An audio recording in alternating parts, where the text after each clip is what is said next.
नमस्कार मित्र सोने आजना राणी बातम्या। नेपाळना प्रलयमा 207 जणांना मृत्यू वैना।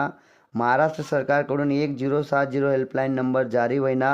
बंडखोर चित्रपटना टीजर प्रदर्शित वैना। सद्गुरू जग्गी वासुदेव यासना समूह तिबेटमा अडकना।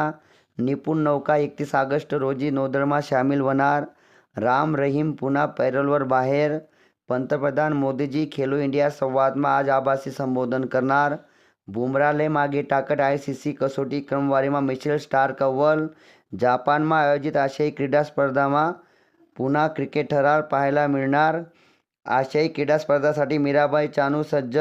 पाकिस्ताननी नियंत्रण रेषेवर तैनात करत तुर्की ड्रोन। नागपूरमा अन्न व औषध प्रशासननी मोठी कारवाई, 2 कोटींनी सुपारी जप्त। आशियाई क्रीडा स्पर्धा 2026 वेळापत्रक जाहीर। राज्यना सर्व अंगणवाडीसनी 48 तासमा होणार चौकशी। रिक्षा टॅक्सी चालकसने मराठी शिकासाठी अजून 4 महिन्यांनी मुदत। पुण्यात डीजेवर बंदी कायम राहणार। देशना 11 विमानतळसनं खाजगीकरण होणार।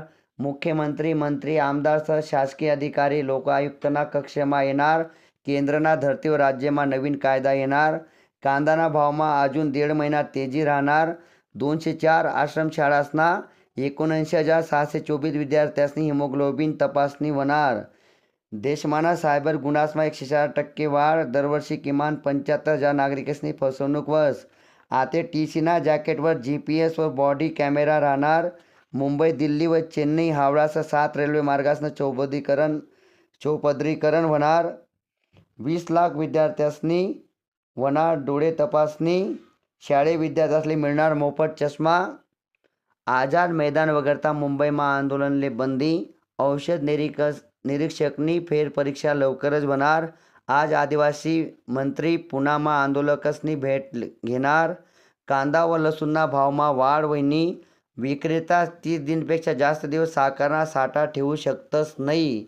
या होतात मित्र सोने आजना राणी बातम्या।